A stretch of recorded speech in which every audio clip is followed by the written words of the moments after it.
If you're a facilities manager at a university, you know students rely on the cafeteria for breakfast, lunch, dinner, and the occasional late-night snack. So when a dishwasher breaks down and dirty plates pile up, the mess hall can turn messy in the blink of an eye.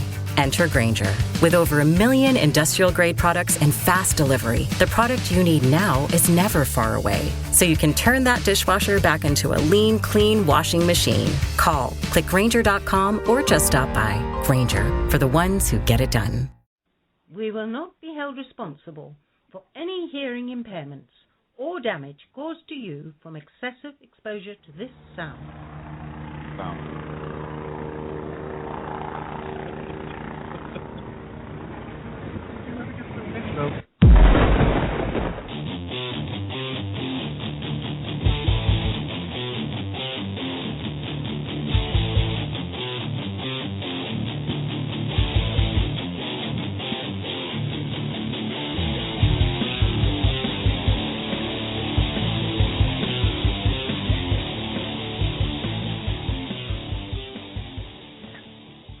It is the 25th of January. It's the Sackheads Radio Show. I am the ugliest man on the face of radio, Sean, and across from me is all right, so I'm the second ugliest man on the face of radio. That's Clint. How you doing, buddy? I'm not talking to you right now. Well, that's good because we are simulcasting live right now on the 405 Radio, so you can pick us up on Blog Talk or on the 405radio.com on the live feed. The chat room's open if anyone wants to get in the chat room. Phone number for tonight's show is 347-205-9399. Is that the phone number just for tonight's show, or is that our phone number every night? Then why would you say for tonight's show? You do this every week? Yeah. And I don't know. So I get confused. I don't know if the number changes because I don't call it. And it gets worse every week. Okay. I really do get worse every week, and I'm okay with that, to be honest with you. How's your week? It was good. You know, I don't know. Oh, no, you were here for it. Who else wasn't here? Oh, that's right. Sacco didn't come in for the interview. Oh, he didn't? We had... You know what's weird is we didn't even miss him because we sounded freaking awesome. We always miss Sacco when he's not here. I was training. To get our sound better. Improved soundboard this week, so Sacco's working on tweaking that and making us sound all purty. And you can't do that. You can't have a southern drawl with my Boston accent. It just doesn't work. So did we not kind of have a cool and surreal thing happen to us this week? We did. We, you know, it's one of those things where you never think anyone appreciates the show, wants to hear more about the show. Like, I talk about it to friends, and they're like, oh, good, he's on about this again. And, yeah, great, you do a show, and you have 5 people that listen, which we had 10 last week, so he's way off. Yeah, like, missed it by half. But a good friend of ours, John Grant, had us on his show, the 405 Radio, and did an interview with us. I really enjoyed hanging out with on John's show. Yeah, it was a lot of fun. It was a lot of fun. I really did. It was a 30-minute interview, kind of talked about the show, gave our thoughts on what's going on with the Second Amendment, which we will get into later tonight, and just the show in general. And Tami Jackson, who's also on the 405 network over there, joined us for it was a lot of fun. It was a good back and forth, but it was nice to actually – it was weird but nice to talk about what we do versus talk about what other people are doing, if that makes sense. Because normally that's all we do is talk about what politicians are screwing up in this country left and right. And we were able to talk about what we screw up left and right on our show. So that was a lot of fun. I'm so confused. Why? Right now, because what is that shirt you're wearing? Seriously, do they make one for men? What is that? I think I saw that in my grandmother's closet. Thanks. Seriously. Thanks. You know? You're welcome. And your shoes. Dude, penny loafers. Really? What is this? Well, my boat shoes are getting resold. What's wrong with this? This is horrible. It's sky blue. You know what? We're going to have to go from sack heads to sack. I'm just going to put you in a paper sack. And we agreed we're going to try to, dress it up a little bit in studio so when the video camera comes in. Okay, powder blue went out like... Dude, I'm telling you right now. No ruffles? Really? When I went to TJ Maxx in '98, these things were all over the shelves. They were right next to a members-only jacket. Maybe in I got one of these, a members-only, right, and a pair of K-Swiss. Problem is you're not a member. Well, that's why I got rid of my Ferrari jacket. Got it. So if you get a chance, you should. Our interview was up. Have a listen to it. It'll kind of introduce you to John and Tami too. We had a great time. Can't thank them enough for having us on. Yeah, thank you very much. It was a pleasure. I hope we get a chance to do that again sometime. And, you and I talked. We'd love to have each of them on the show, on our show. Absolutely. And have a conversation with them. So, and there's a lot of smart people over there on the 405 radio. They do a really good job. A lot of interesting, different views of conservatism, which is sometimes good. They talk about a lot of different things. It's just a good time. So if you have a chance, check them out. I'm maybe losing my voice. I've been yelling a lot this week. Why? Just because. Oh, I didn't even announce we have a giveaway tonight. We do? We're doing a giveaway tonight. Okay, so that's fine. I can only travel so far. So it's not that one that we discussed. No, I should probably push this out on Twitter at some point. But no, so we're going to do at the top of the hour, we're going to do, or not the top of the hour, at top of our hour, around 11:30 or so, as soon as we come back from the 11:30 break. We're going to do a little bit of trivia, hosted by you. You're the brains of the operation. And we're going to give away some Sackheads pens, some Sackheads stress balls. Swag. Just say swag. Just swag. That's bottle cool. openers. Swag. Now we need a high five over the microphones. Hey. Nailed. All right, good job. And then, we also have like a keychain light in there. We got some good stuff, magnets. So, we'll give away a prize pack, maybe even a signed Sackhead photo number 2. Can we can't give away a gun, right? We can't. Kind of ban against that. I'm not giving any away right now anyhow because who knows when we're going to get it back. You won't. What do you mean? I mean exactly. I'll never get it back. So I'm not giving one away. Is what I'm getting at. Excuse me. This was an interesting week. This was a really interesting week. We had Hillary on the Hill, and that was interesting to say the least. I'm kind of curious to see how that whole thing's going to play out. Yeah. And I also would like to talk about kind of thoughts on if you think or if anybody thinks that this is going to affect her bid for the White House in 2016. I don't think it's any secret that she's going to make a run for it. At least the indications seem to be that. And right. Biden's also interested from some of those statements he made on the campaign trail, like, hey, just remember me in 2016. Good luck running against the sackhead Clint. But yeah, no, you'll never win that battle. Yeah, no, nailed it. But I'm curious to see what this is going to do for her because the media is really, it seems like they're giving her a pass.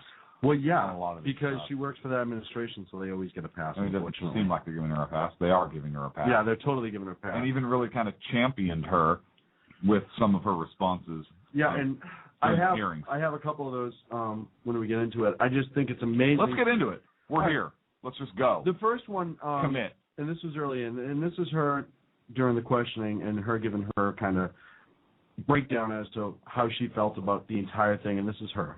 And no, go ahead. Well, really? Wow. Go. I'm letting you talk. I was going to start it. Come on. Okay, thanks. Come on. Professional radio. Move it. Let's go. We sound real professional right now. Yeah, we're all over it. Great.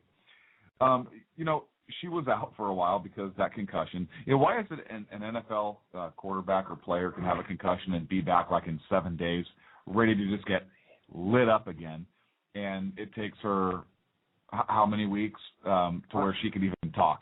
I don't get it. And it's not like she doesn't have some of the best doctors in the world at hand to help her out. But well, now healthcare is a law, so maybe the quality of healthcare is deteriorated a little bit. No, because even when that law kicks in fully, they don't have to be on it. Oh, they don't? No, they have their own. Oh, never mind. Right. Okay. So, yeah.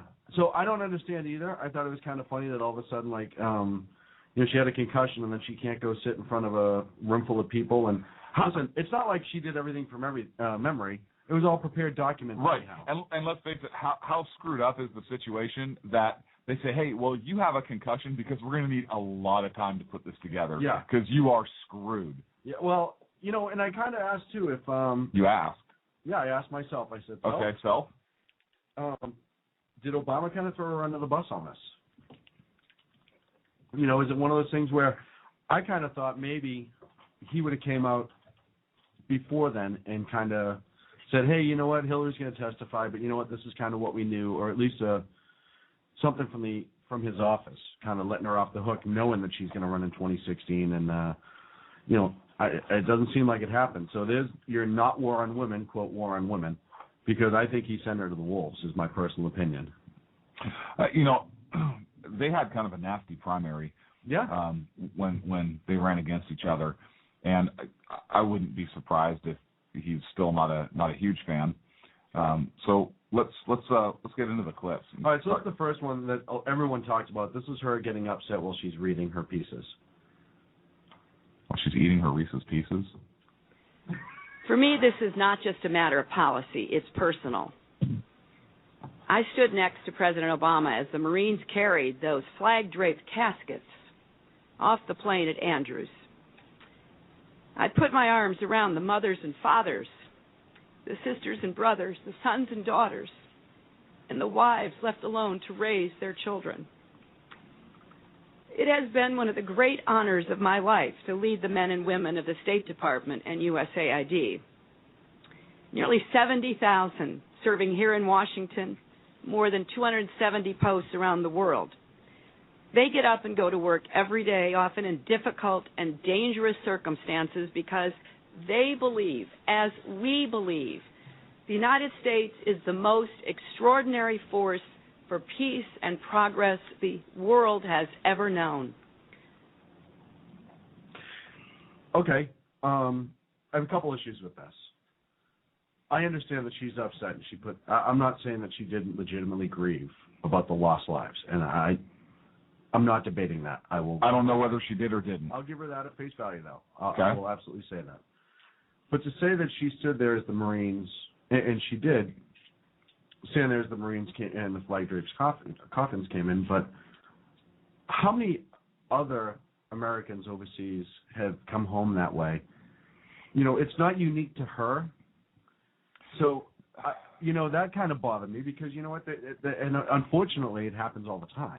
Here's what bothered me about that is I felt as if, because Obama talked about this too, remember in the debates when Governor Romney was kind of pushing him on what happened in Benghazi, and he hid behind the flag-draped caskets in the family. And here she is up against a tough set of hearings in the House and the Senate, and she has to now remind people that, well, I had to stand there. Poor me, I'm a victim because I had to stand there while these flag-draped caskets come in and they were offloaded. Guess what? People have to see things and deal with that type of thing all the time. Look at our first responders, fire personnel, police personnel, military personnel that have to grieve for their lost comrades, or people that they're dealing with. And I almost feel like, who are you to put this up and kind of throw this out there like you're a victim because you had to see these caskets? Right. You know what? You're a politician. Maybe go into the trenches. Maybe if you were in the trenches and you were seeing the bodies, or if you actually had to carry an American who'd been killed or maimed or injured, and you actually had to deal with that loss right there as it happened, instead of after the fact when they're in a casket covered with a flag and being carried off by other military personnel. And I almost felt like she was using it as a shield or as a moment to kind of keep the wolves at bay, because now if they attack her, well, look how mean they are, because here's this crying individual who's so emotionally distraught, and the mean Republicans are coming after her. That's how I felt they took it. And same with Obama during the debate with Romney. As soon as he brought that out, it really kind of threw Romney off and really took a lot of the wind out of his sails. Yeah. And kind of got the crowd a little empathetic. And I think it's disgusting that if that's the way it was used, it kind of disgusts me. It's the equivalent of like dragging out 4 kids after a tragedy when you're signing a gun control bill. You're standing on the graves, and Ben Shapiro said this to Piers Morgan, that he does it, and I agree, and I think the administration's doing this a little bit. You're standing on these graves, waving your banner and using it to an advantage versus respecting the fallen ones. And she says she was all upset. What about the people that were asking for help when all this was going on? The heroes? Right. How do you think they felt when help wasn't coming and they're being shot at and killed, and Ambassador Stevens is literally suffocating, from the best that we can tell, to death? How do you think they felt? You know, I understand that she's upset, but don't sit there and try to make yourself the victim when you were a couple thousand miles away knowing what was going on, for the most part that we can tell. That really aggravated me. Like I said, I'm not alleging that she didn't grieve. I believe that she did. If she said she did, I think that would be a natural human response. It is, but I guess my question is, the timing of that statement and bringing that up has me questioning the motive of that statement. Does that make sense? Yes. No, not her emotion, not anything like that. I mean, I don't know whether she grieved or not. I don't know her. So I have to accept she says she grieved. Okay, she grieved. But I have to question why she brings up that she grieved and the emotion involved in greeting those people when she brought that up, especially given the fact that it's almost a replay and a recounting of what President Obama said during the debates with Romney. It'd be different if just one of them said it, or if she just said it, Obama didn't, but they both said the same thing. Flag draped coffin. I had to greet the flag draped coffins at Andrews Air Force Base as the families were carrying off. It almost seems like, I mean, they were very similar statements, right, made at very similar times, which kind of has me scratching my head, saying, "Huh." And if that's the case, it's almost I like think that's disgusting. Right, prepared. No, I agree. So, moving on, she does go from getting choked up to being upset, and I believe this is a conversation with Representative Johnson. People have accused Ambassador Rice and the administration of, misleading Americans. I can say, trying to be in the middle of this and understanding what was going on, nothing could be further from the truth. Was information developing? Was the situation fluid? Would we reach conclusions later that weren't reached initially? And I appreciate Madam Secretary, do you disagree with me that a simple phone call to those evacuees to determine what happened wouldn't have ascertained immediately that there was no protest? I mean, that was a piece of information that could have been easily obtained. Well, but Senator, within hours, if not days. Senator, when you're in these positions, the last thing you want to do is interfere with any other process going on. I realize that's a good excuse. Number two, no, it's the fact. Number two, I would recommend highly you read both what the ARB said about it and the classified ARB, because even today there are questions being raised. Now, we have no doubt they were terrorists, they were militants, they attacked us, they killed our people. But what was going on and why they were doing what they were doing? No. Again, we were misled that there were supposedly protests and then something sprang out of that, an assault sprang out of that. And that was easily ascertained that was not the fact. And the American people could have known that within days, and they didn't know that. With all due respect, the fact is we had 4 dead Americans. Was it because of a protest, or was it because of guys out for a walk one night who decided they'd go kill some Americans? What difference at this point does it make? It is our job to figure out what happened and do everything we can to prevent it from ever happening again, Senator. Now, honestly, I will do my best to answer your questions about this, but the fact is that people were trying in real time to get to the best information. The IC has a process, I understand, going with the other committees to explain how these talking points came out. But to be clear, it is, from my perspective, less important today, looking backwards, as to why these militants decided they did it, than to find them and bring them to justice. And then maybe we'll figure out what was going on in the meantime. Okay. I knew you were going to have a field day with this one. Yeah. Why is it important? What does it matter? We have 4 dead Americans. At what point, what does this matter? It matters because we need to prevent this from happening again. Let's look at the Middle East, particularly North Africa right now. And it has become so destabilized in the last 4 years or so that it literally is a playground for terrorists. And I'll tell you something. I believe that this administration's policies and this administration's foreign policy have directly impacted that area and has directly or indirectly caused, facilitated, or allowed the destabilization in that region to where now we're having these types of issues. And, Madam Secretary, that's why it's important. That would have been my answer, but I'm not a politician. Look, we have, the president was Arab Spring, it's so awesome, right? Egypt, so awesome, Arab Spring. We need to get this nasty dictator out. Even though, guess what? Egypt used to provide a stabilizing force in that region, yes, and was a good ally of the United States, regardless of what was happening within their borders. And, Mr. President, your policies have destabilized that. Your support for these other regimes have destabilized that area and has led to this type of environment where these types of attacks can happen.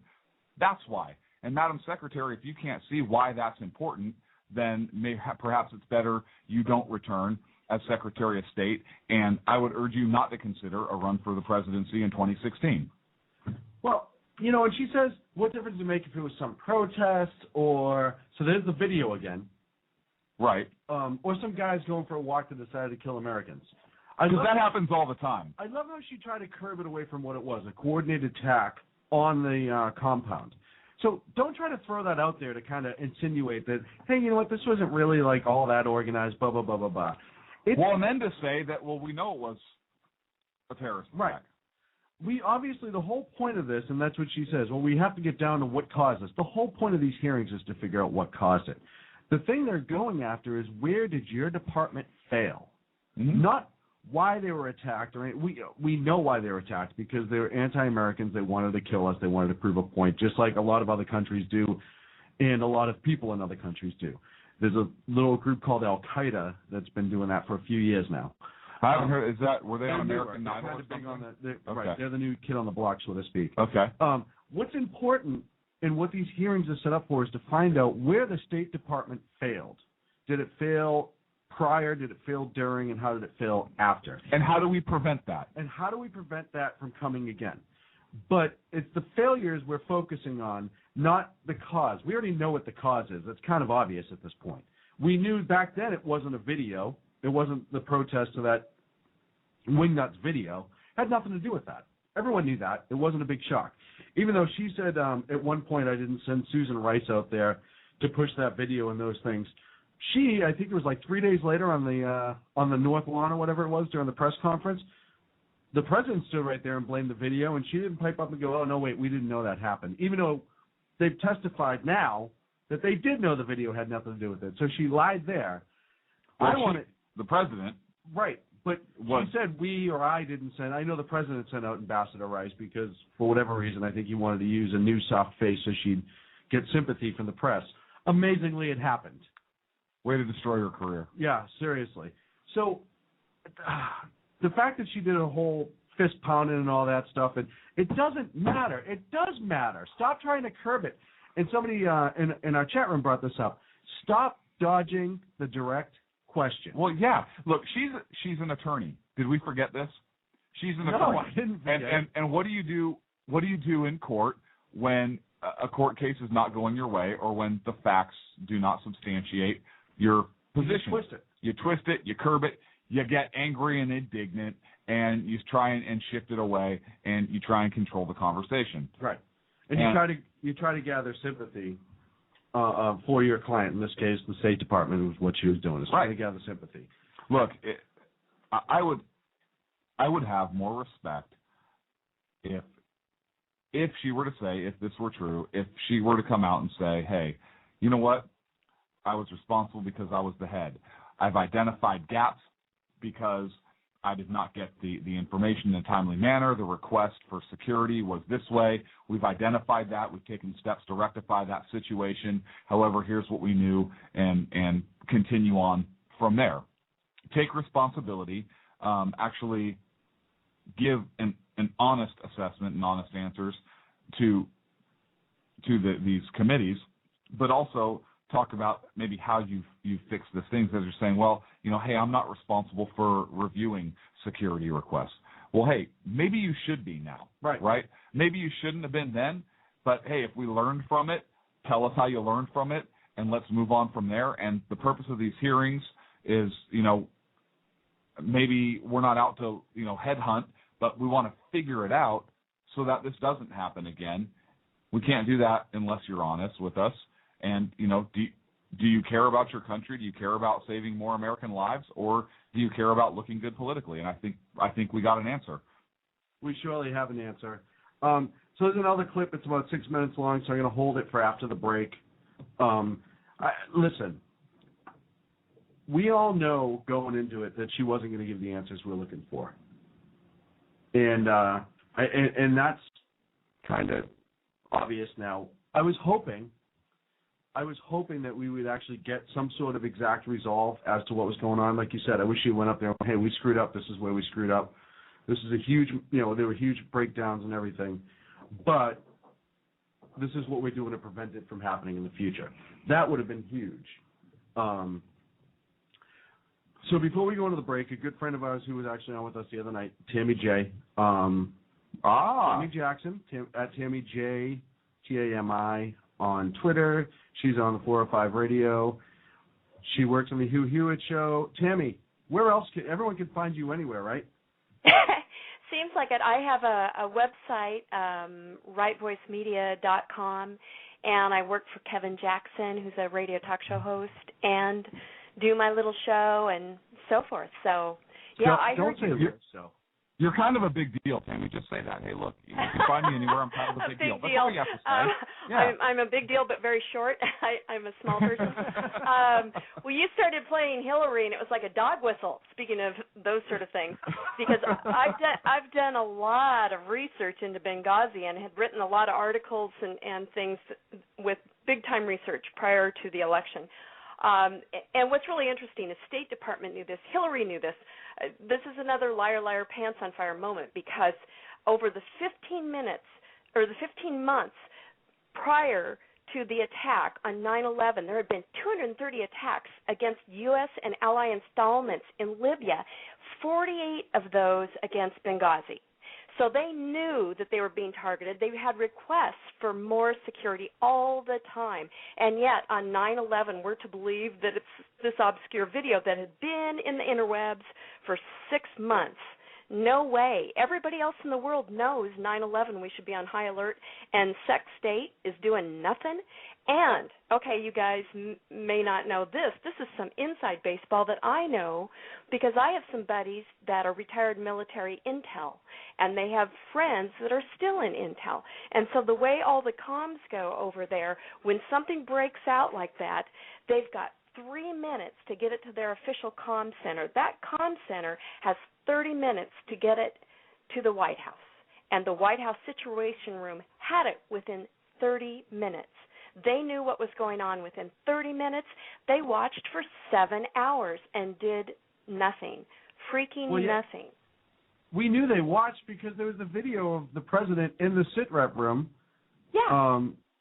And they knew they were watching. They had the drone up. Yep. I think the first one was the unarmed drone, or maybe the first one was the armed drone with the camera, and then that allegedly ran out of gas, and then they had to put up the other one. So we knew they had an idea what was going on. And they, like you said, the first 33 minutes of the attack, they may not have known the kickoff of it, but they have to know when you turn on the video 33 minutes into it and there's, 75, 100, or even more people standing on your consulate pulling the flag down, you have to realize this wasn't some unorganized, and your consulate's burning. There's still gunfire going on. Yeah, we have a set of Navy SEALs that are holed up in a position trying to call in an airstrike. You have to. I don't care who you are. You don't have to be a president or some great intelligence person. When that comes up on the screen, you have to go. They're in trouble, and this went really bad, and this wasn't some just dumb luck attack on the consulate. And you have fast movers. You have fast movers in Europe who can be. You have fighter jets in Europe who can be on station within an hour. We know that Fox News got that report that the U.S. Marines had part of a fleet anti-terrorism security team, their FAST team, who was going to be responding to Libya right away. The State Department ordered them to change out of their military uniforms, and they had to deplane, get into their civilian garb, and then replane again, delaying their response by 90 minutes.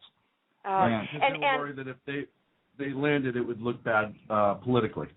Oh, well, and I guarantee you, I'm going to say this, and this is like pulling no punches, but I would guarantee that a lot of those people, Hillary said she was crying when those bodies came in.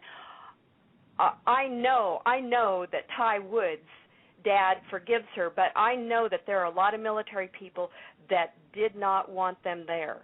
And this is another little interesting story. I've run into so many people because of my website and interviews and different things, and I love this. I love meeting people. I met a guy, talked to him at length, who was the number 1 or number 2 sniper in the Vietnam War, and he's known across the U.S. He has guns named after him. He trains SWAT teams and everything. And he was supposed to get a Congressional Medal of Honor, and he told me that he told the congressperson to take it and put it where the sun doesn't shine because he didn't want it. I said, you didn't want a Congressional Medal of Honor? He said, Pam, you know who would have to give it to me? It'd be the commander-in-chief, and if I was that close to him that he could give me a medal, he goes, there's no telling what I'd do. I'd at least punch him in the nose. And and that's a Vietnam vet, let alone current vets. And you guys and me, we know that W spent more than he should. He wasn't as conservative probably as we wanted, but by golly, that guy loved the troops and understood them and honored them, and they loved him back. And like a friend of mine said, good grief, if this had been going on and it had been on W's watch, if he had to, hell, he would have gotten in a jet himself and flown to get those guys. He wouldn't have let this occur. He would have done everything in his power to stop it. And, Obama didn't and Hillary did not. Yeah, no, I think everyone knows that. I don't think it matters which conservative in office. And some Democratic presidents, even maybe, it would have been handled differently. But you know what? They're so worried about this world image and how we look at the world stage and blah blah. That I'm sure that played an influence. Well, I think one of the countries complained that if we flew over, they'd go to the UN. Great, go to the UN. Go to the UN. Fine. We don't care. You know what? I have no tolerance for the UN. No, nobody does, and that's a totally different show. But hey, Tami, we're up against a break. We're actually running late. Do you want to stay on the line? Sure. Why not? All right, I'll throw you on hold, and we'll go from there. We'll be back in a minute with Sackheads Radio. Hey, guys, it's Sean from Sackheads Radio. I want to talk to you a minute about our friends over at HomefrontHugs.com. They're an amazing organization of volunteers who take their time, effort, and money to take care of our troops overseas as they serve our great nation. HomefrontHugs.com. You can donate, write letters to troops, adopt a troop, you name it, you can do it. Help those wonderful folks who protect our freedoms. Go to HomefrontHugs.com. Tell them Sackheads Radio sent you. How you doing? John Grant here. When I'm not slaving over a hot microphone on the 405radio.com Saturdays at 10 a.m. Eastern, I check out Sean and Clint here at Sackheads Radio. We all appreciate the best political bloggers, writers, and commentators. We either get them on our shows or we make fun of them, as it should be. So check us out live Saturdays at 10 a.m. Eastern or forever on the podcasts on the 405radio.com. Hey, this is Sackhead Clint. I want to take this opportunity to thank all the wingnut leaders throughout the world to give our men and women of the armed forces a job, as well as all the anarchists, terrorists, and Occupy folks that give our men and women in uniform on the home front, firefighters, law enforcement personnel, and first responders, job security here in the States as well. So thank all you wingnuts out there. This is Sackhead Clint saying have a good day. Hi, this is Sarah Marie Brenner. We often talk on the Brenner Brief about the fact that there really needs to be an organization to help people at the local level who are interested in running for things like school board, city council, and other local offices. Well, I think I finally have the solution for you, at least for you women out there. It's called Politigal Network, Politigal Network.com. Their website's going to be launching mid-August, but they're already on Twitter at PolitigalUSA. I encourage you to follow them and become a member. Their goal is to be the #1 resource for conservative women. So if you love freedom, liberty, the United States of America, and politics, check out PolitigalNetwork.com or Twitter at PolitigalUSA. Hey guys, do you like our news briefs? Better yet, do you like the amazing voice that does our news brief? Do you need some audio work done? Check out PlatinumVocalCords.com. Our friend Vanessa has years of broadcast experience. She's an absolute professional. She'll work with you, get the sound exactly how you'd want it. So go to PlatinumVocalCords.com. Tell them Sackheads Radio sent you. Hey guys, it's Sean from Sackheads Radio. I know I've said it before. Check out our friends at conservativeoutcry.net, but I really mean it. If you want interesting and exciting political commentary and analysis, that is the place to get it. Different, always spot on, always truthful, never pulling a punch. ConservativeOutcry.net. Tell Rooster to get Bulldog back on and that Sackheads Radio sent you. And also, coming soon, the Sackheads Radio Forum on ConservativeOutcry.net.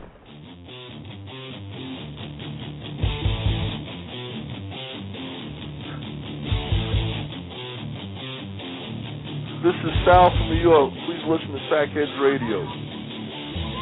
Sal! I don't know if you can tell, but I got my rally hat on right now. I don't know what I'm rallying for, but it's something.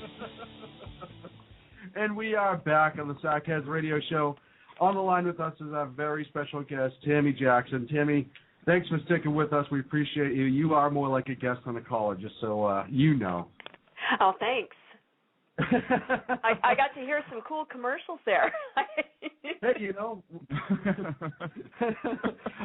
actually, I was supposed to put you in our special relaxation sound room while we were in the break, but I screwed it up as always. Not only that, but we don't have one of those, so... Yeah, I thought I'd get to be in a green room with some wine or something, you know. But... Absolutely. That's usually where I spend the whole show, Tami. And it'd probably be beer, just saying. Yeah, beer. Yeah, of course, some ale. Hey, you know, when I think of Hillary, though, I keep thinking of one word, obfuscate. Because all she does is, you know, there's big straw mans, and, you know, I'm getting back to the Hillary subject because I just cannot get over her. The media, they put her out there like this poor, crying, cackling woman. And also, are we agreed that anyone that cackles the way she does should not be a candidate for president? There's no cackling in politics. I'm pretty sure there's a rule somewhere. It may even be a federal law that if you cackle, you have to wear a pointy hat and stir a cauldron. It's almost like I'm not sure. It's almost like saying to the First Lady, you shouldn't roll your eyes at the Speaker of the House. I mean, oh wait, that happened too. Never mind. You know, wasn't that her in that broom commercial? Right? Like in a broom factory or something? Was that her? No, I loved Hillary when she was on Bewitched. I really... You know? She was almost attractive then, wasn't she? No, I was talking... She played the stepmother there. Or the mother. I think that was her with all the extra on. I thought she was Mr. Ed. I'm thinking of a different show, though. Oh, my goodness. So we're back talking Benghazi with Tami J. We are simulcasting tonight at the 405radio.com as well as the Sackheads Radio Show. So I think the best part about this, and, you know, Rand Paul, I have to adjust my accent so people know which one, not the seniors, the son. Well, usually you would say Dr. Paul. Dr. Paul. If you were talking about his father. Yeah, not the loony one. Right. the one that really pretty much makes sense. Hey, you know what? Dr. Paul, you know what, I can't say that because it'll give away our trivia that's coming up here in about 22 minutes. Listen, are there prizes? Yes, there are. Nothing great, but yeah, the prizes. Not everything Dr. Paul did I agreed with, but at least the man had new ideas. And some of them were good, some of them were not. They weren't new ideas. They were old ideas. They were enshrined in the Constitution. Seriously. Well, that's for the current current generation of politicians. Those are new ideas. They're so crazy and outside the box that they'll never work again. The Constitution, isn't that, according to Obama, that's that living document that we have to reinvent for every new crisis. Yeah, it's a document of negative liberties. Yes. Because it says what the government can't do to you, but not what it has to do for you. I know, right? It kind of reins them in a little bit too much. They don't really like that. Right. No, we can't. Listen, how are we supposed to impose tyranny upon the poor defenseless masses if we're chained by this document? Well, fortunately, I think we have him. Hold on. Wait, is he coming? Mr. President, is that him? Wait, no, that wasn't him. I thought it was him. One of these days, I'm going to play that, and he's going to walk in this room. That was like that Looney Tunes episode, right, where the king or whatever, the music plays, and it rolls out, and it's Bugs Bunny. And somebody's out in front throwing, leaves or rose petals on the road or something before Caesar. How do we lose it again? We do this. Good news is it's our show, so it is our show, and we can do whatever we want. So for the rest of the night, I'm just going to sing songs. I'm going to pour a shot right now. The most interesting part in Rand Paul, who is, I think, going to start pushing to make bigger runs here shortly, went after, and the whole exchange, I was going to try to chop it up to try to break it down, but it doesn't do it justice. It doesn't do it justice, so we're going to play the whole 6-minute, 7-second clip. This is Secretary Clinton and Rand Paul and their exchange, and just listen. No one was fired. We spent trillions of dollars, but there were a lot of human errors. These are judgment errors, and the people who make judgment errors need to be replaced, fired, and no longer in a position of making these judgment calls. So we have a review board. The review board finds 64 different things that we can change. A lot of them are common sense and should be done, but the question is, it's a failure of leadership that they weren't done in advance, and 4 lives were cost because of this. I'm glad that you're accepting responsibility. I think that ultimately with your leaving, you accept the culpability for the worst tragedy since 9/11, and I really mean that. Had I been president at the time, and I found that you did not read the cables from Benghazi, you did not read the cables from Ambassador Stevens, I would have relieved you of your post. I think it's inexcusable. The thing is that, we can understand that you're not reading every cable. I can understand that maybe you're not aware of the cable from the ambassador in Vienna that asked for $100,000 for an electrical charging station. I can understand that maybe you're not aware that your department spent $100,000 on 3 comedians who went to India on a promotional tour called Make Chi Not War. But I think you might be able to understand and might be aware of the $80 million spent on a consulate in Mashar al-Sharif that will never be built. I think it's inexcusable that you did not know about this and that you did not read these cables. I would think by anybody's estimation, Libya has to have been one of the hottest of hot spots around the world. Not to know of the request for securities really, I think, cost these people their lives. Their lives could have been saved had someone been more available, had someone been aware of these things, more on top of the job. And the thing is I don't suspect you of bad motives. The review board said, well, these people weren't willfully negligent. I don't think you were willfully. I don't suspect your motives of wanting to serve your country, but it was a failure of leadership not to be involved. It was a failure of leadership not to know these things. And so I think it is good that you're accepting responsibility because no one else is. And there is a certain amount of culpability to the worst tragedy since 9/11, and I'm glad you're accepting this. Now, my question is the U.S. involved with any procuring of weapons, transfer of weapons, buying, selling, anyhow transferring weapons to Turkey out of Libya? To Turkey? I will have to take that question for the record. Nobody's ever raised that with me. It's been in news reports that ships have been leaving from Libya and that they may have weapons. And what I'd like to know is the annex that was close by, were they involved with procuring, buying, selling, obtaining weapons? And were any of these weapons being transferred to other countries, any countries, Turkey included? Well, Senator, you'll have to direct that question to the agency that ran the annex. And I will see what information is available. And you're saying you don't know? I do not know. I don't have any information on that. And, with respect to personnel, Senator, first, that's why we have independent people who review the situation as we did with the Pickering and Mullen ARB. And all 4 individuals identified in the ARB have been removed from their job. Secondly, they've been placed on administrative leave while we step through the personnel process to determine the next steps. Third, both Ambassador Pickering and Admiral Mullen specifically highlighted the reason why this is complicated because under federal statute and regulations, unsatisfactory leadership is not grounds for finding a breach of duty. The ARB did not find these 4 individuals breached their duty. So I have submitted legislation to this committee, to the Congress, to fix this problem so future ARBs will not face the situation. But here's the problem. The review board has all these recommendations, but there's one thing they failed to address, and I think you've failed to address, and it sets us up for another tragedy like this.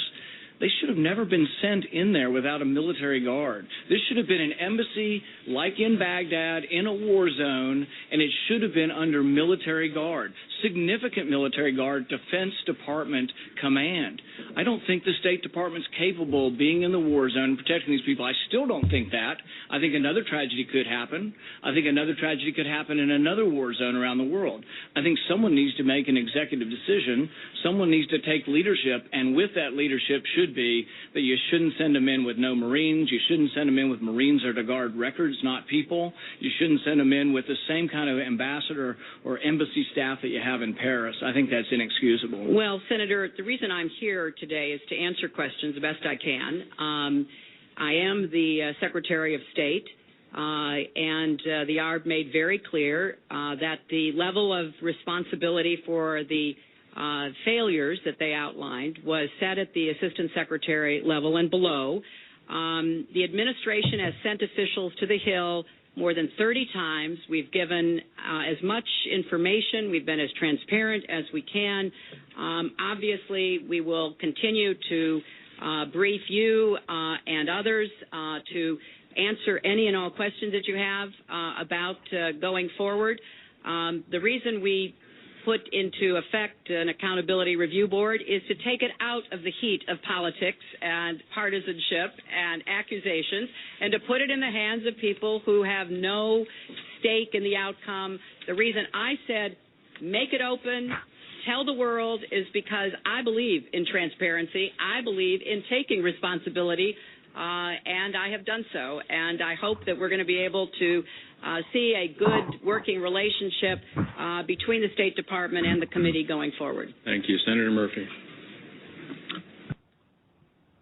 Of course you want a good working relationship. I like how on one hand she says, look, we're being as transparent as we can.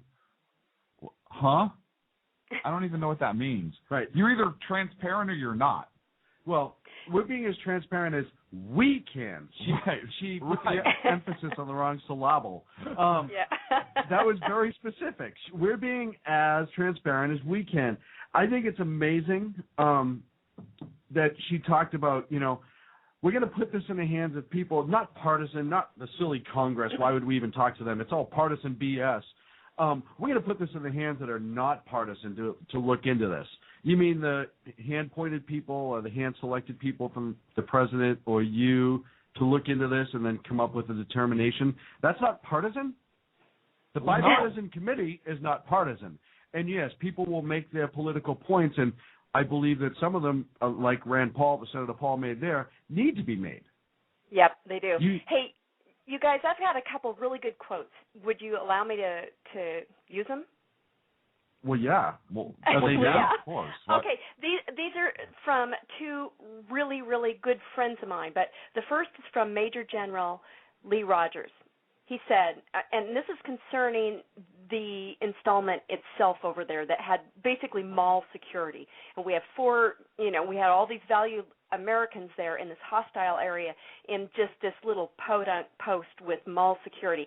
So General Lee Rogers said, our diplomatic compounds overseas are, by tradition and international law, sovereign soil. An attack on the consulate is no different than an attack in Denver. It is the responsibility of DOS to determine the security needs of our people. And then my good buddy Al O'Conson, who is a U.S. Coast Guard vet and a lawyer, summed it up this way about the security there.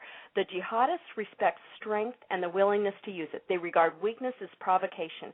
Had our diplomats in Libya been visibly defended by U.S. Marines behind thick walls topped with concertina wire, they would be alive today. If we decide to plop an embassy or consulate down on their turf, we are obligated to make it as unappealing a target as we can. That's done both immediately and obviously with troops, weapons, wires, and gradually and implicitly through our civilian leadership's policy of military strength and overwhelming retaliation when attacked. Both of those guys get it right. Hillary, Obama, and State, they don't get it. Well, and we talked to that before, that, if you do an attack on a consulate or an embassy, you're attacking American soil. Why do you think they wanted this to be a ragtag group of people that just showed up and happened to get mad about a movie and storm? Because then you could say, well, this isn't like a military action from anyone inside of Libya. This is just some group of screwballs. That's why they started pushing that away. Well, it is a group of screwballs. Let's be real.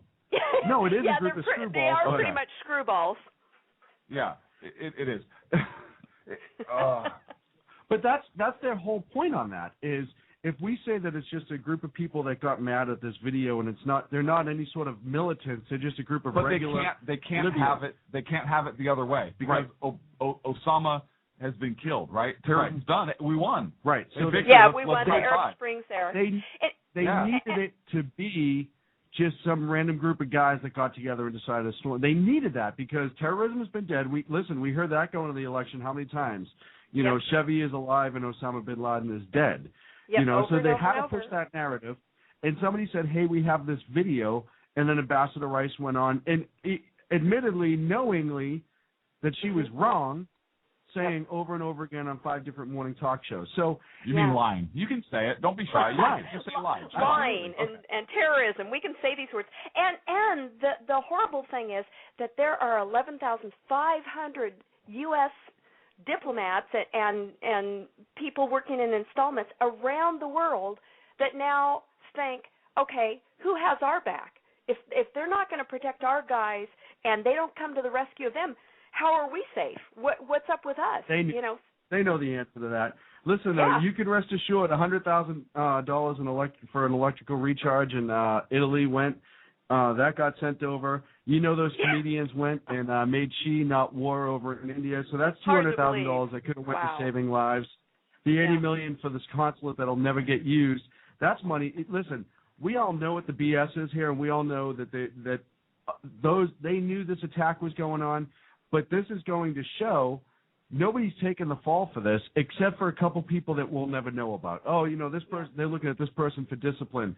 This person didn't pass the message along the right way. But it's not the people in charge that are taking the fall. And, that's the thing that bothers me on this is it's not the president going out there saying, hey, State Department screwed up. Hillary said, well, yeah, I can't read every cable that comes in. Okay, but you should have a list of important cables that, like, hey, if the consulate's getting attacked, or there's information that a consulate's going to get attacked, or if there's some dry runs, which they were, that's something you may want to let the boss in on. Don't make that decision yourself. I get paid the big bucks to make that decision, and none of that's going on right now. All they're doing is just they put her out there. She gave half-ass answers, most somewhat truths, kind of lies, just anything to spin this off. She's covering her ass because she wants to go in 4 years and run. I don't think you realize how busy Hillary is. Do you have any idea how busy she is? She's got to keep an eye on Bill. I mean, seriously. Well, but we don't have a Bernstein. Oh, sorry. Go ahead. No, but we don't have a Bernstein or Woodward these days. Like back when, there was Watergate. Okay, so that's just break-ins and lies and cover-ups. That's not lives that were killed or anything. And those guys wouldn't let it go until a president resigns and people went to prison. So now now on this one, mainstream media is just on board with Obama. He's their boy. I'm going to stop calling it boy is mainstream the wrong media. term to use. I know oh my word! I looked at Sean. I'm in trouble now. Whoa. Yeah, why are you so hateful? And that's Tami Jackson from.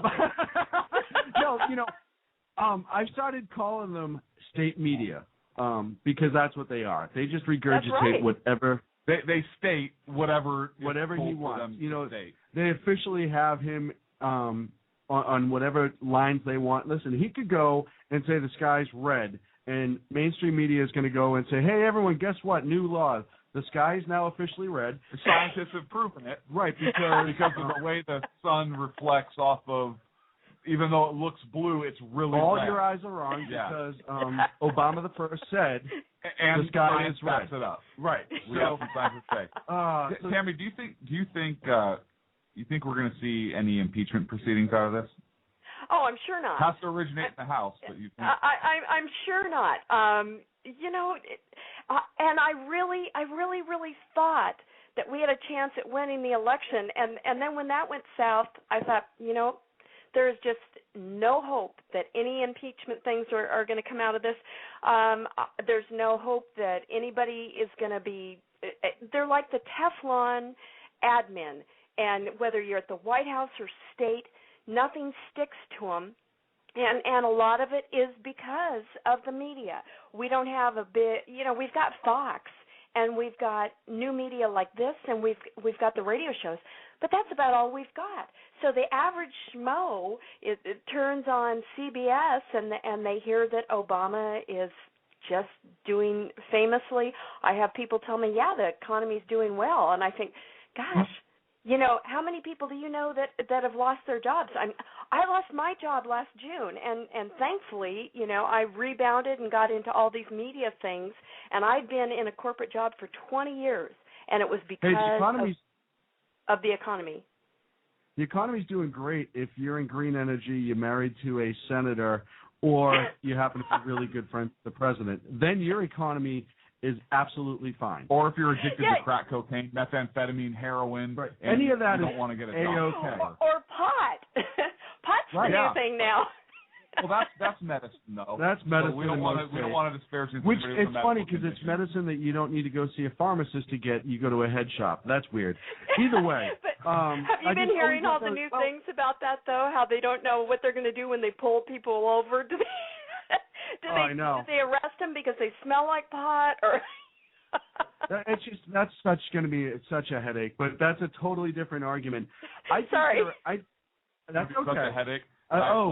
I think the Republicans, I think what they want to do now is, going into the midterms, if they play their cards right, if they ride the fury of the right on the gun control and Benghazi, if they keep this alive and don't make any decisions before the midterms, if they can take the House, if they can take the Senate and hold the House, I bet you there'll be an impeachment. But they have to. I mean, well, the House has the impeachment. The Senate votes for the conviction. Right. So the House could impeach. The House could impeach, but if you can get a Senate that will convict, then you have both sides. And I wonder if they're going to play the waiting game on this because they want it. I got an idea. How's about some Democrats actually do the right thing? That'll never happen. And if the evidence is there, you convict. Hey, I have an idea. Why don't I lose 40 pounds? But that's what should happen. But that's not what's going to happen. It's not the right thing to do in their eyes. You know what I mean? Yeah. Hey, I've been asked to help with the big Day of Resistance on February 23rd. Y'all heard about that? No, why don't you tell us about it? Well, it's growing like crazy. The Day of Resistance is going to be for gun owners and patriots. They're going to organize locally, but it's going to go across the nation. Like we had the Guns Across America a week or so ago. Well, this is going to be on the 23rd, which is very interesting. 223, get it? Like 223 caliber. Yeah, it's very clever. So, it's being organized. I like where this is going.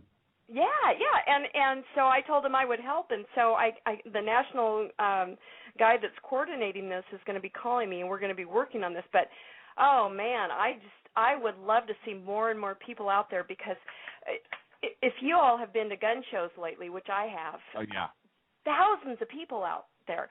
Thousands. And the NRA is growing by leaps and bounds. I'm an NRA member. I'm helping with the local Friends of the NRA big banquet here in the area this spring, and I think it's already sold out. And they're kind of big money tickets.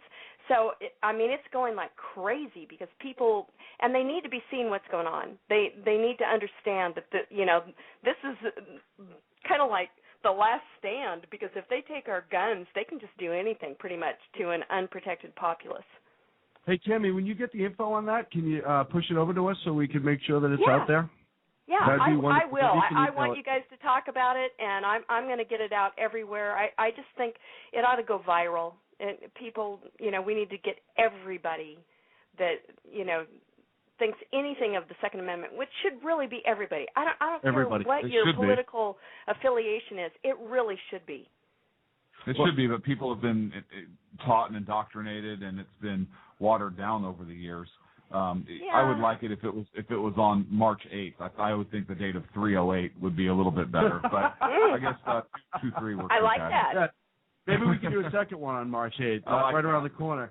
So we have to, and we're going to get into the Second Amendment and Feinstein's proposal when we get back from the break. We're up against a break. Feinstein. What's the nickname for it? Frankenstein. Yeah. That's my new nickname. Frankenstein. I really wanted to have the Alice Cooper clip keyed up to play tonight, but I didn't get to it. I thought that would have been fantastic. Slacker. Before we go into the break, though, we're going to do our first Sackhead giveaway. Sackhead Clint, the House professor, is going to ask it a very important question. And, yeah. No, I thought you were kidding. No, you didn't have a question ready? Oh yeah, okay. Okay. So here's the rules. It's going to be the fifth caller. We're going to make sure they get the right answer off the air, and then we'll go from there. Off the air. Off the air. This is going to be, and people are just going to Google it and be like, yeah, okay, great. Well, then they'll still learn something. That's a good point. So go for it. Okay. When is the last time? Tammy, you can't answer. Oh yeah, let her. I probably can't. So.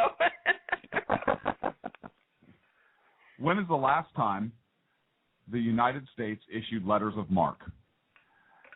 It's still on the books, and I'll tell you, there is nothing in the constitutional record we've been able to find to be able to substantiate the claim that 1941, 1942, the Goodyear blimp Resolute actually had letters of marque issued. That is a rumor that's out there that you'll find, but that's unsubstantiated, and the president never signed any such order. So when was the last time that true letters of marque were issued by the United States? After the break. We'll be right back on Sackheads Radio. Really, this time, we'll be right back.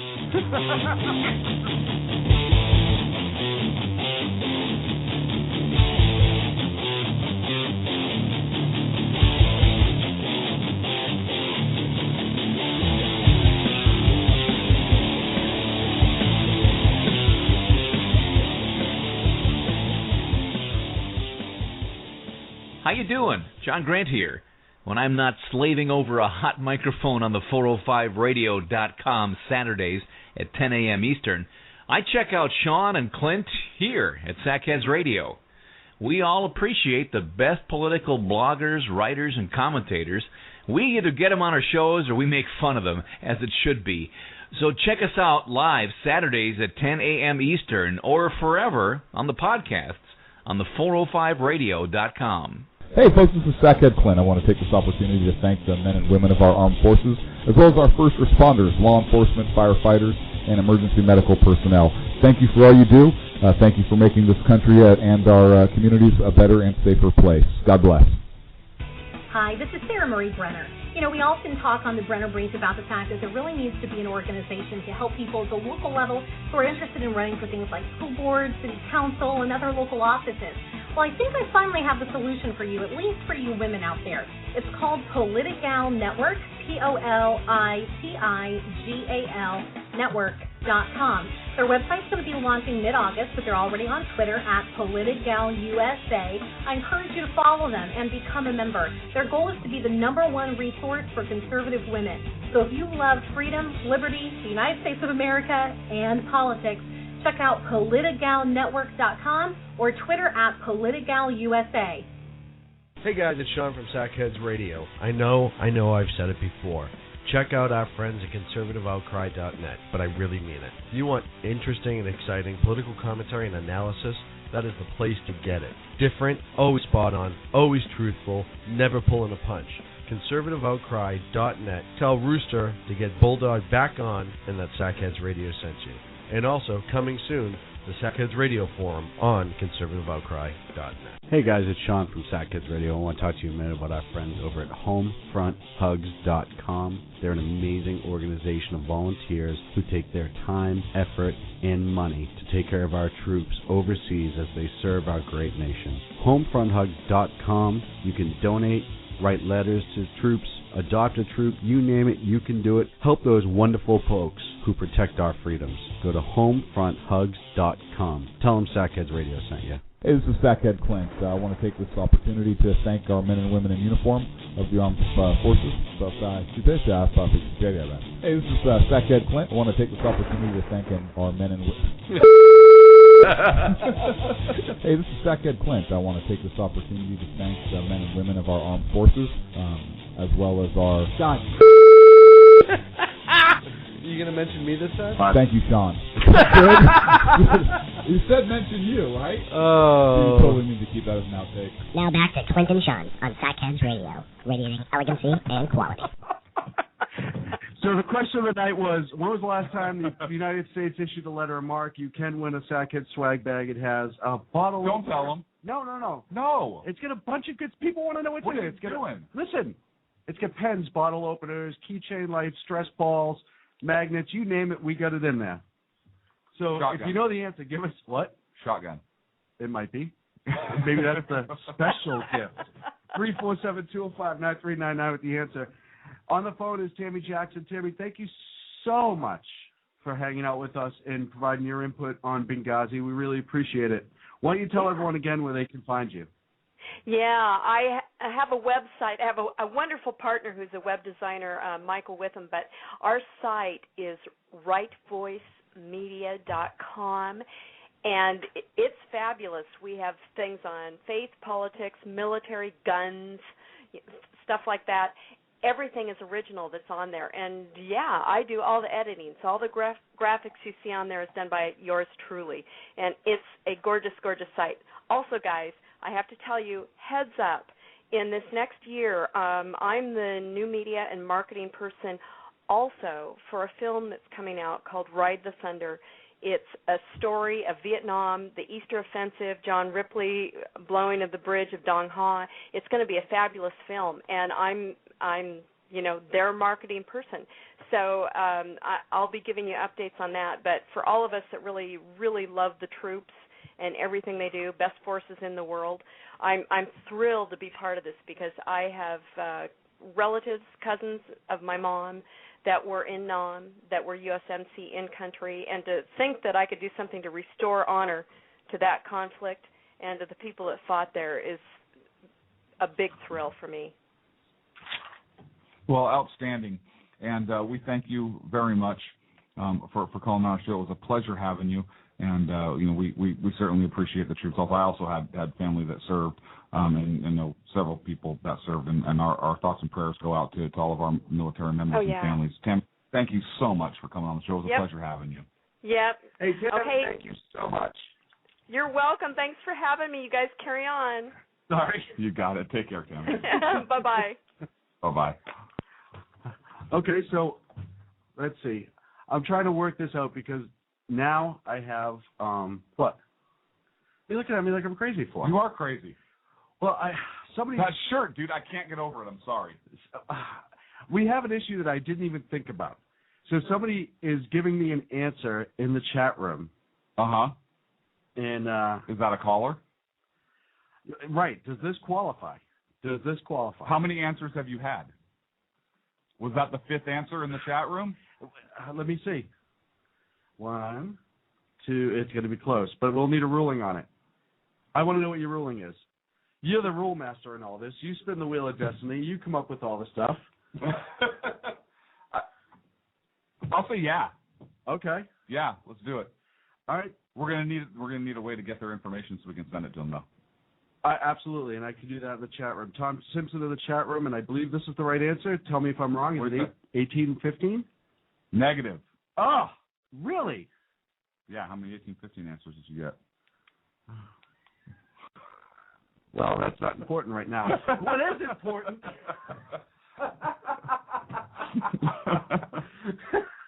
I can't believe it was that first giveaway and I blew it. Sacco, screen 5 more for me. Yeah, please. seriously? Oh, I'm so sorry, folks. 347-205-9399. Listen, we're new at this.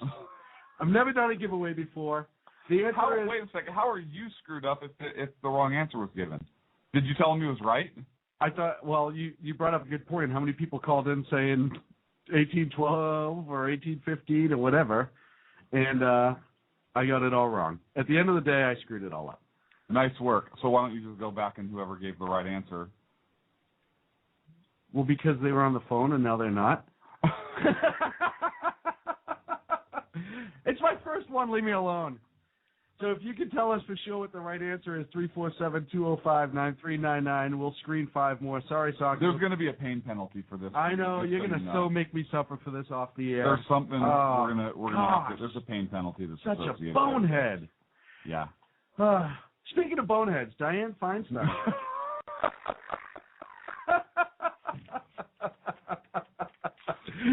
As I like to call Frankenstein, came out with her, I don't know what you would call it, assault on the Second Amendment, destruction of our nation. How would we phrase this appropriately? Unconstitutional law she's trying to sneak in. Unconstitutional law.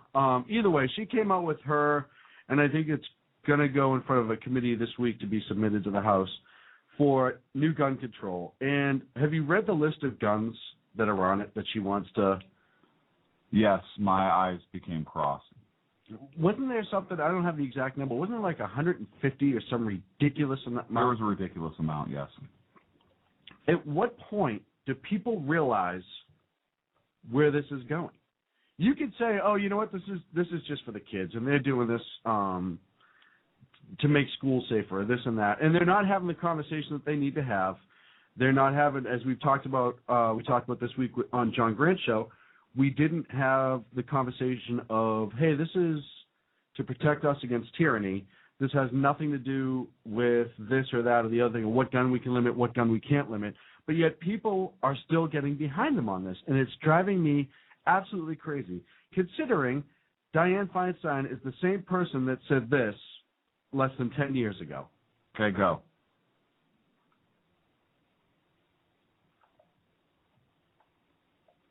California Senator Diane Feinstein worked for more than a year to get the assault weapons bill passed in the face of ferocious opposition from the National Rifle Association.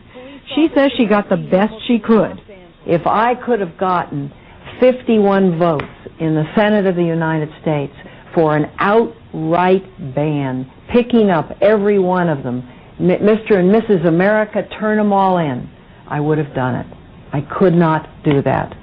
The votes weren't there. The votes weren't there because it's not constitutional, you dingbat. Where's Archie Bunker when you need him? Oh, geez, look at this, you dingbat. I mean, for God's sakes, woman, what is wrong with you? Mr. and Mrs. America, turn in your guns. No, why don't you turn in your guns? Why don't you turn around and, I don't know, give up your CCW or lose your armed guards, or, I don't know, not live in the ivory tower that you live in where everything is absolutely fine. There's no guns where I am except for the ones that I have. Yeah, no kidding. Because they don't view, we've been through this, they don't view the Constitution as a restriction on their power. They review, or they believe the Constitution is there for them to shape and mold, and it's kind of a guideline, maybe, right? It's the law of the land, but it really kind of gets in the way, and times have changed. That's why. You know the answer to this. It doesn't make it right. You know, and I know we've talked about this now since Sandy Hook, I think, every single show, and it's not going away. And the reason it's not going away is they are not conceding that is to protect us against tyranny. They are not accepting that as an answer. It's, oh, you know, I heard this discussion. Well, when was the last time, tyranny really took over a first world nation? Well, it depends on what you're, China? Russia was a first world nation for a long time, wasn't it? Technically, I guess. Yeah. But even let's go back in history. Every time you had start having some freedoms or whatever in a society, I go back to Rome. Look what happened to Rome. Yeah. Well, and it kills me because out of everyone that would be included on her bills, and Bob is in the chat room. Hey, Bob. Hey, Bob. Just beat me to this punch, but guess who's excluded from all these? Congress. Politicians. The government. Yeah, government employees. So, again, there's that double standard of, I can have all the guns I need because I am so much more important than you. There are people always trying to kill me. Odds of you being robbed on a train, having somebody break into your home, I don't know. Having the government turn tyrannous and force you to try to do things against your will and destroy our Constitution, that's never going to happen. I'm a big target. I need to have my gun. It's just absolutely ridiculous. And we go back to the whole argument of the militia and that argument they try to make. At the end of the day, we all know what their end game is. Why don't they just come out and say it? Because they know that there would be an uprising. You know the answer to this. Because they know there would be a huge uprising if they came right out and say that. Look, what's one of the first? What's one of the final actions that any oppressive government imposes upon the people before true tyranny takes hold, and that's the disarming of the populace. Right. And it's sad, but it's like step one. And Homeland Security just bought how many millions of rounds not too long ago? You can't tell me. And they have their little what's their little corps called now that they just trained up, and then they're buying armored weapons. We talked a couple months ago. FEMA Corps? The FEMA Corps. We talked a couple months ago about the military training with local law enforcement to deal with city uprisings. I know I'm getting more paranoid about this, and I say it every single week that we come on hand, and everyone can say, oh, he's a crazy wingnut, this will never happen. But you start looking at the evidence and which way that everything's pointing. We have socialized health care. We are completely going after the Second Amendment. There are other things that have happened that they're going in that direction. And it's kind of frightening to me. Healthcare is bigger than I think anyone will understand for the next few years. That's a major deal. And all the other little things that have slid up in there, we already talked about how they're going to use healthcare for gun control last week. Yeah. So that's going to be, that encompasses more than just you going to the doctor because, it's time to get your testicles felt by the doctor. Which, by the way, now the government's going to know exactly what's wrong with your testicles. It goes well beyond that. And there, what is it, 1,400 pages long, and there's just so much crap jammed into it. Right. So that was step one. Then what do? They waited for a tragedy to exploit to go after gun control. Unfortunately, Sandy Hook happened, and that was the action of a person with mental health needs, and it was compounded with the irresponsibility of his mother. And so Sandy Hook happened, and they said, oh, we got a tragedy. Let's parade our 4 children out. Let us sign it in front of them and say, oh, you know what? You don't agree. Oh, my goodness, you must not like children. Let us do that and get everyone behind. And then we'll send out Frankenstein to start outlining her gun control bill, the same woman that said if she could get every gun off the street 10 years ago, and if she had the votes, she would have absolutely done it. Yeah, it's starting to get scary, in my opinion. It's been scary for a long time. It's getting worse. Of course it's getting worse, but let me ask you this. Do you think that Frankenstein has the votes in Congress to be able to pass this legislation? Not right now. Do you think she ever will? You look at even a lot of the Southern Democrats or some of the Democrats in regions. Look, firearms are an important part of American heritage. They are. I know a lot of people don't like to hear that, but they are. And we've done several shows in a row where we actually talk about the Second Amendment and the history and what the militia is and how it's defined in the United States Code. And we've talked about all of those things. But at the end of the day, look, there was a reason that assault weapons ban had to sunset, the last one under President Clinton, and why it was never reintroduced into Congress. There's a reason the NRA is a very powerful organization, and there is a core group of people in the United States, and it's not just a small group of people. There is a large contingent in the United States that understand the importance of firearms. Whether they understand that the right includes the right to stand up against tyranny and an oppressive government, they believe at least that it is the right of self-defense in one's own home to defend one's own family. And that's why I believe that an outright ban is so, I don't think we're there. And her legislation, if I'm not mistaken, the former legislation, it was, any mean, scary gun that had a detachable magazine and two other military style features, right? For example, a foregrip or a bayonet lug, because bayonet lugs kill a lot of people, right? What was the last bayoneting or we had collapse in in this country? stock or whatever it is. But I think her bill actually, it got rid of the sunset clause, and it also said a detachable magazine and one other feature. So a detachable magazine and the scope. And I don't think scope's on there, but detachable magazine and a foregrip, or a detachable magazine and a bayonet lug instead of bayonet lug and foregrip or whatever. And it even includes semi-automatic shotgun with a fixed magazine that exceeds 5 rounds. Right. What? Really? Yeah. Remember when they said we're not, and not that we should be having this argument. Remember the whole sport conversation? Yeah. Shotguns, yes, they're really good for home defense and a couple other purposes, but a majority of them are designed for sport. So now we're going to, it's semi-automatic. All right, but it's a shotgun, but it's semi-automatic. So that will parlay eventually into pistols. Well, now you can only have. They already have some pistols that are on that list. Oh, do they? And so forth. Yeah. Well, the MAC-10, some of these other machine-style pistols, mean, scary, nasty-looking, guns. Yeah. So it just mind boggles me how they're going to nitpick this down. And then once they get to that point, the next tragedy will happen. And unfortunately, I hate to say it, but you're always going to have horrific events in this world as long as we're here.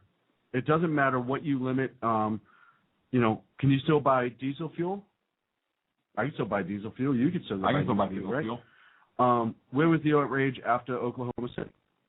Remember, we're going to limit this. And they limited fertilizer and all this other stuff, but you can still get it by the time they get reviewed and all that stuff. Unlike with gun control, by the time you get to the fertilizer thing, by the time you order it and you get it, and then you get enough gasoline, you go to your 12 different stores and you order it, you get it all, you load it in the truck, it'll go off, and a week later when the government comes looking for it, they'll turn around and say, oh, well, yeah, we did sell it to that guy. Yeah, but we had this list. Yeah, we put it on there. So this shouldn't have happened, right? That's right, it shouldn't have, but it still did. Why? Because we have zero help for mental health in this country, and people that want to do awful, evil, mean, nasty things are going to, especially because the majority of people look at their friend or cousin or nephew and say, ooh, he's probably going to hurt somebody. But it's not really my place to tell. It's not my problem. Well, it kind of is your problem, and that's where it needs to start, is we need to get mental health back on board, and people need to start identifying telltale signs. I do have something very fast, completely off topic. Of course. Well, it's fine, because I'm used to it. Well, good. Fast part or off topic? Off topic. Oh! Ladies and gentlemen, Sackhead Sacco. That was outstanding. That was. I have his headphones on. I didn't even hear what he said. That's fine. He just said the fast part. We're used to it. Go ahead. Yeah, you're used to it. Right. Never mind. Whole different story. It doesn't matter. Different set of pictures. I'm going to take a break. I'll see you guys. You guys obviously have this show, so what do you have? Stop with the hurt feelings. I have hurt feelings. You have to have a feeling first. All right. Pain compliance for Sacco. I was unclear in my question. Okay. Why are you staring at me? I just got silk scarf wrapped around your head. Seriously. I was unclear in my question. My question was, when was the last time letters of marque were issued? Right. And what I was looking for was the conflict of the circumstance, which would have been the War of 1812. The actual year that the letter of marque was issued, the final letter of marque was in fact issued, yes, was 1815. So my question was unclear.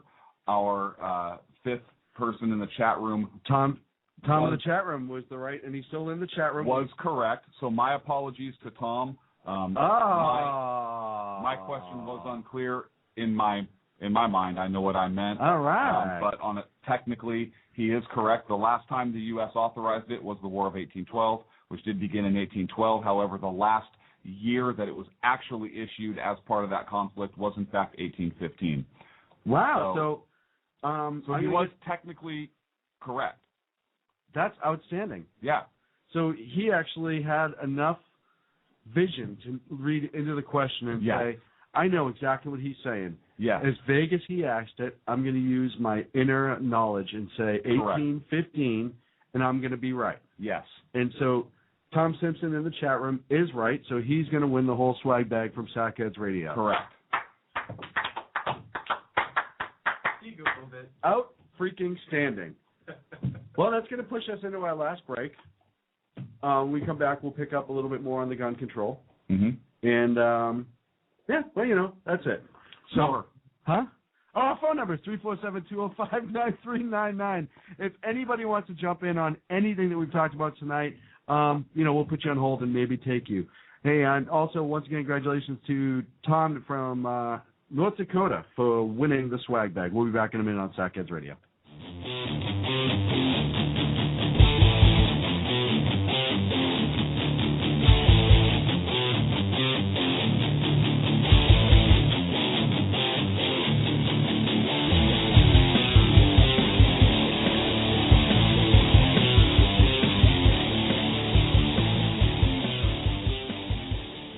How you doing? John Grant here.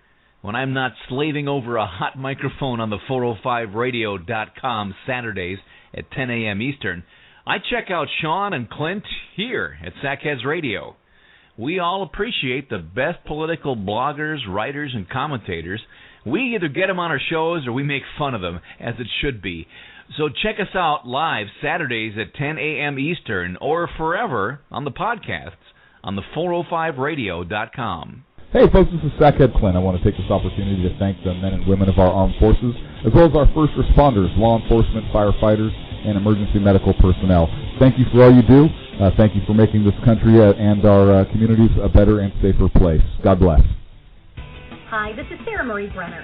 We often talk on the Brenner Brief about the fact that there really needs to be an organization to help people at the local level who are interested in running for things like school boards, city council, and other local offices.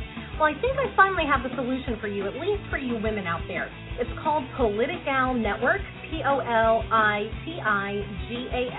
Network.com. Their website's going to be launching mid-August, but they're already on Twitter at PoliticalUSA. I encourage you to follow them and become a member. Their goal is to be the #1 resource for conservative women. So if you love freedom, liberty, the United States of America, and politics, check out PoliticalNetwork.com or Twitter at PoliticalUSA. Hey guys, it's Sean from Sackheads Radio. I know I've said it before. Check out our friends at conservativeoutcry.net, but I really mean it. If you want interesting and exciting political commentary and analysis, that is the place to get it. Different, always spot on, always truthful, never pulling a punch.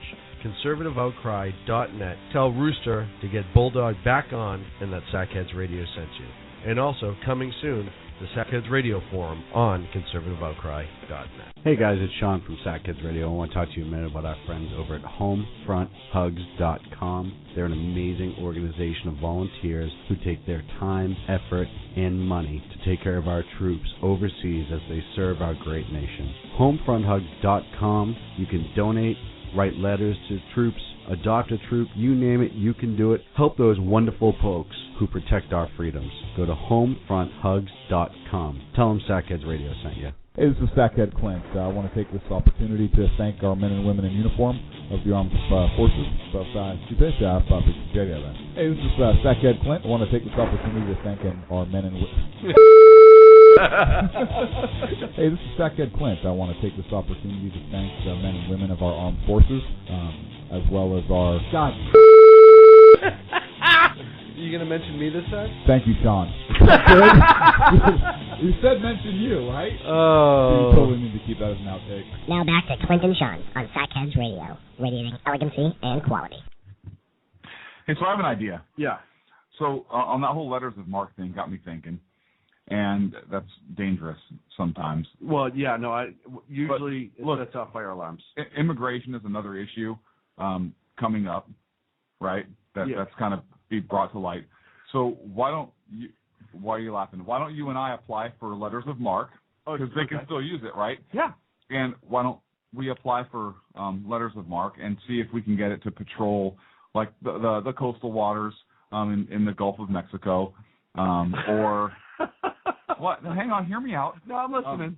Or the Caribbean, right, looking for people, from Cuba or whatnot, looking to gain access to our country illegally. Criminal aliens coming over, or up even Canada, right?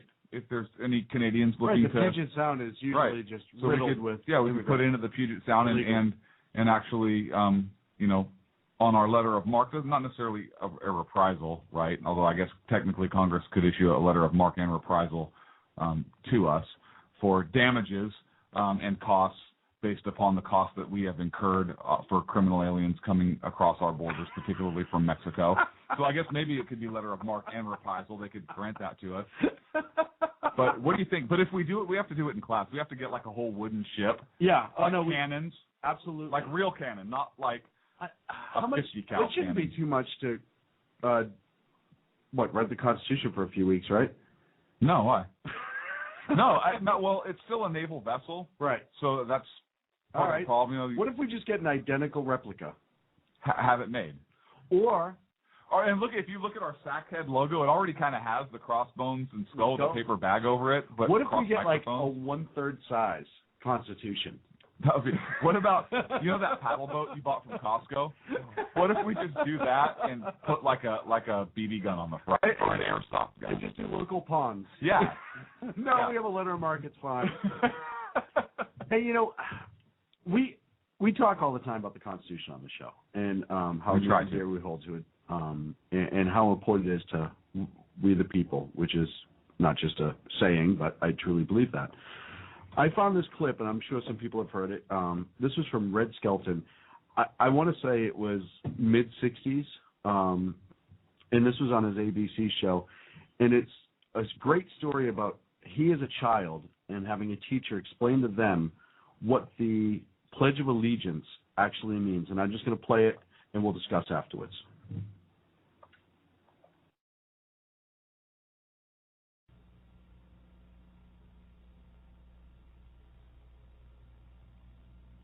I remember a teacher that I had. Now, I went through the 7th grade. I went to the 7th grade. I left home when I was 10 years old because I was hungry. And this is true. I work in the summer and I go to school in the winter. But I had this one teacher. He was the principal of the Harrison School in Vincennes, Indiana. To me, this was the greatest teacher, a real sage of my time, anyhow. He had such wisdom. And we were all reciting the Pledge of Allegiance one day. And he walked over, this little old teacher, Mr. Laswell was his name. Mr. Laswell. And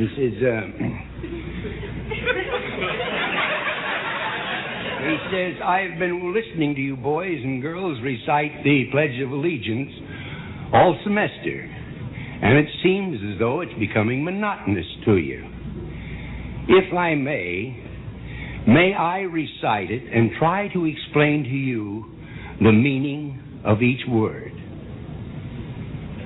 I, me, an individual, a committee of one, pledge, dedicate all of my worldly goods to give without self-pity, allegiance, my love and my devotion to the flag, our standard, oh glory, a symbol of freedom.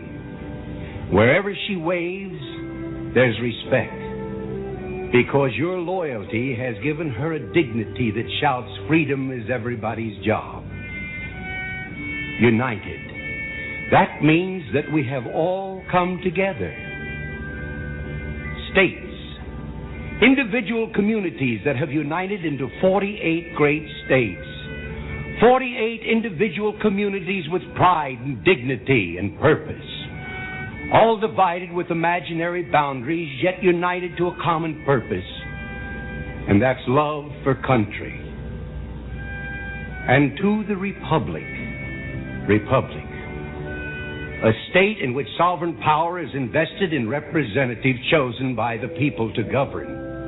And government is the people, And it's from the people to the leaders, not from the leaders to the people, for which it stands.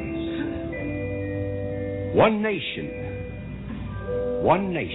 meaning so blessed by God, indivisible, incapable of being divided, with liberty, which is freedom, the right of power to live one's own life without threats, fear, or some sort of retaliation.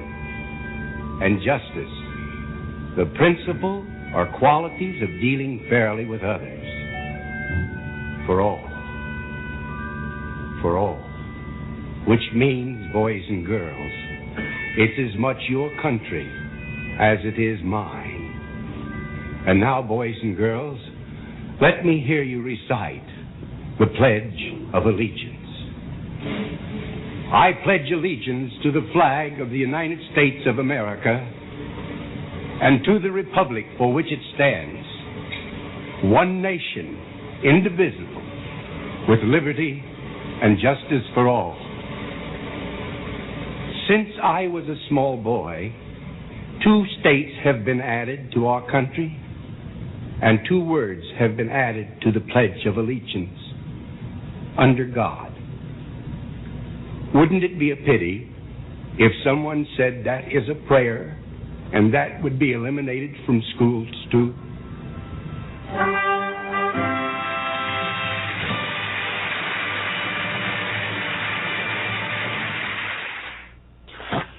Yeah, I've watched that clip. I found it a long time ago on YouTube, and it's obviously ABC owns that, but I thought that was one of the best breakdowns I've ever heard of the Pledge of Allegiance and why it's important.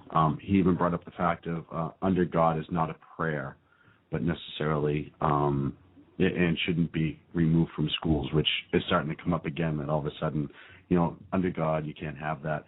But the reason I brought that up is last night I attended a local function at a city council meeting, and they did the Pledge of Allegiance. And I was shocked at how many kids were annoyed that they had to stand up, take off their hats if they were wearing it, actually turn their body 180 degrees to face the flag. And when we have these discussions about the Constitution and the freedoms and what it means to us, and we're going to get back to the Second Amendment for the last 20 minutes of the show, but that is scary to me, and that's, the message that we try to convey is, hey, you know what? It can all go away, and the fact that we have that pledge, the fact that we have our Constitution, we have our freedoms, which our founders said, are bestowed upon us by God, and we talk about this all the time. I'm not an overly religious person, but that doesn't mean that means any less to me. And every time I hear that, the Red Skelton piece there, it reminds me as to how lucky we are as a nation, and that's something that we cannot forget.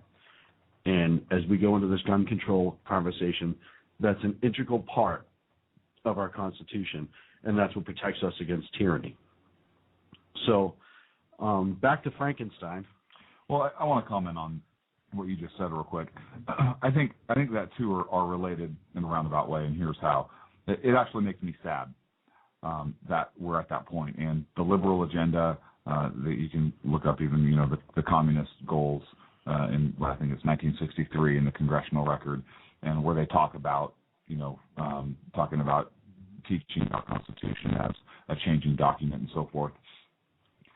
It's sad that there is a push out there to have God removed from our schools, from our currency, from whatever, and it shows a fundamental disconnect and a lack of understanding on or about our original founding principles. Look, our founding fathers didn't want a nationally defined religion.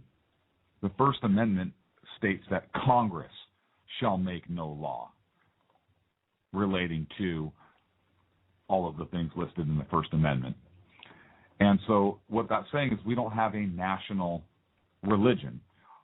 We don't have a Church of England like when our founders and our forefathers came to this country or came to this land. That's what that's about. It's not that we can't say God in public. our nation was founded on Judeo-Christian principles. Whether you like it or not, whether you believe in God or not, that's your business. However, those are the principles that our country was founded on. And if you completely remove God from every aspect of our public life, you're removing morality from our society. And when that gets diminished and eroded, what happens to the society? And it's you can say, well, you can still have immoral people and not believe in God. Okay, you may be able to have a good people, but again, what is that standard based on?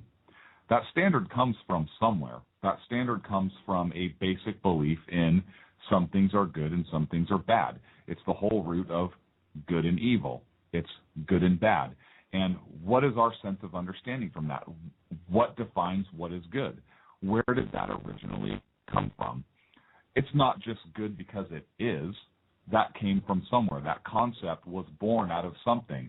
And whether you believe in God or not, you still know the difference between right and wrong. You know the difference between good and evil. You know the difference between what's acceptable or not. And those principles are universal truths, whether you're an atheist, whether you're a Catholic, whether you're a Christian, Baptist, whether you're Mormon, whatever the case may be. And that is the major issue that I have with it. And I know there were so many levels deep there. And it ties back to the Constitution. I mentioned the First Amendment. Now we're going to jump into the Second Amendment. It's the same thing. It's that progressive erosion of our rights and of our Constitution and of our society. It's the diminishing of our history. Do you remember the first inaugural, I think it was, or during the first election, where Michelle Obama said, hey, we have to change our thoughts, we have to change our culture, we have to change our history? Look, she meant it. Right. You know, you have to change those things, and it has to be done slowly and progressively. Look at the difference in fundamental understanding for where our country was founded and where we come from as a people, from even one generation, from our generation to even the younger generation now that's in school, or look 2 or 3 generations back. There is a major disconnect. Difference.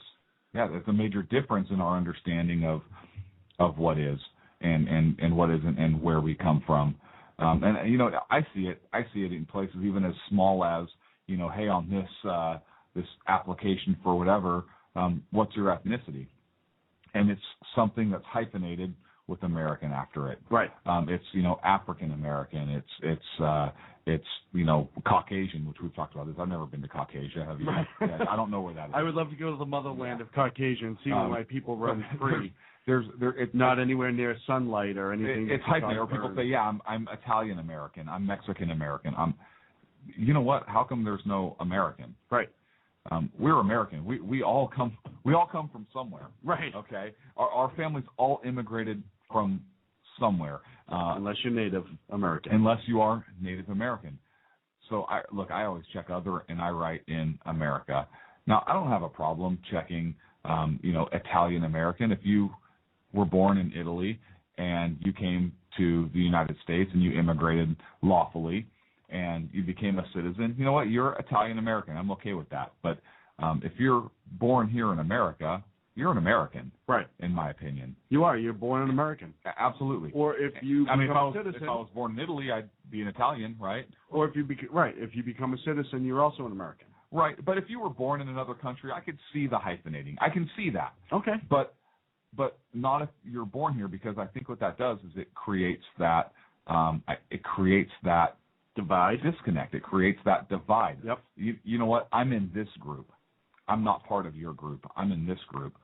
And anyways, I think this whole Second Amendment debate that we're having now, this push from the progressives, now they see an opening, that they can try and use politically to get again their gun agenda through. And again, it's an erosion of our rights. And I think they keep trying over and over again because they realize that there is an erosion in the understanding. Eventually, they're going to have a generation of people that do not understand what the intent of that Second Amendment is, because they're getting in schools and in media and everything else that guns are horrible, guns are bad, indoctrination, guns are evil. Yes, and eventually they're going to win. Let's look at the death penalty vote in California that keeps coming up every 10 years or so, right? And every time it comes up, it's getting closer. Well, you know, it's funny. I talked to somebody who I was shocked when we talked about the death penalty, and he's a California resident, and I said, and if you knew him, you'd be shocked by this. But he said, you know, for the first time ever, I voted against the death penalty. And I said, why? And he said, because they don't use it. He's like, I'd rather it go away and then have somebody bring it back in a few years and say, yeah, we're going to bring it back, but we're going to word it differently now that we have DNA and a whole bunch of other stuff, and start working that into it and have it be faster. Because especially in California, you know, you sit on death row forever. Mm-hmm. And it's almost cruel, in my opinion. We talked about that. If you're on death row and you have a cancer and you're dying, they keep you alive, or they try to. You get all the medical care and all that stuff. So, and I said it's almost crueler because you have this person who's so, you know, sick and ill, and then they nurse them all the way back to health, and then at some point they may end up going into the chamber. And but that's not the point, right? I mean, that's not the point. And I just found that ironic that we were going to heal people who were supposed to be dying on. Yeah. Well, it can't be cruel or unusual. Well, guess what? When that was written, they used to hang people. Right. Okay. Right. It doesn't get much crueler and it wasn't really unusual there. No, absolutely not. Pretty expedient a lot of the times. I would say bring back firing squads, but that's just me. And I want to say there's a state that Utah still has firing squads. I don't know if it went off the books or not, but yeah, as a matter of fact, not too long ago, if I'm remembering right, an inmate actually chose it. Why wouldn't you? He said, nope, I choose firing squad. And they tried to well, no, and he said, hey, it's on the books, so they had to use it. So I don't know if it's on the books or not anymore there. But yeah, Utah had firing squad for a long time. So it's cruel or unusual. It's unconstitutional. No, it wasn't.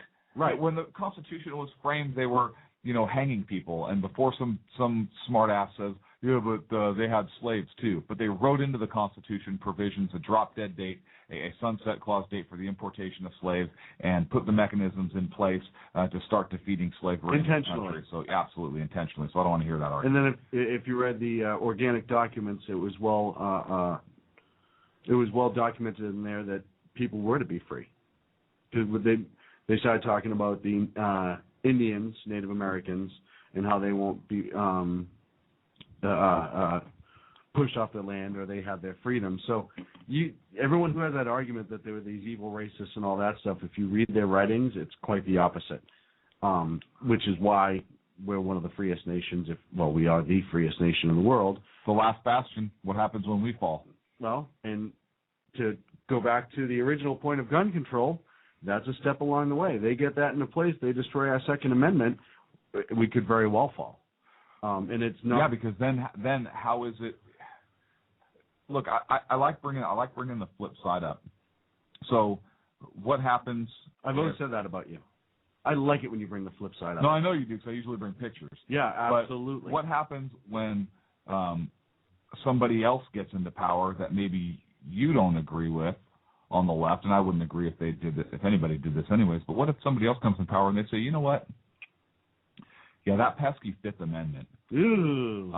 You have the right not to incriminate yourself. You have the right against being a witness against yourself, except in really serious crimes, because now we're just talking about public safety. Right. We're talking about the safety of the children.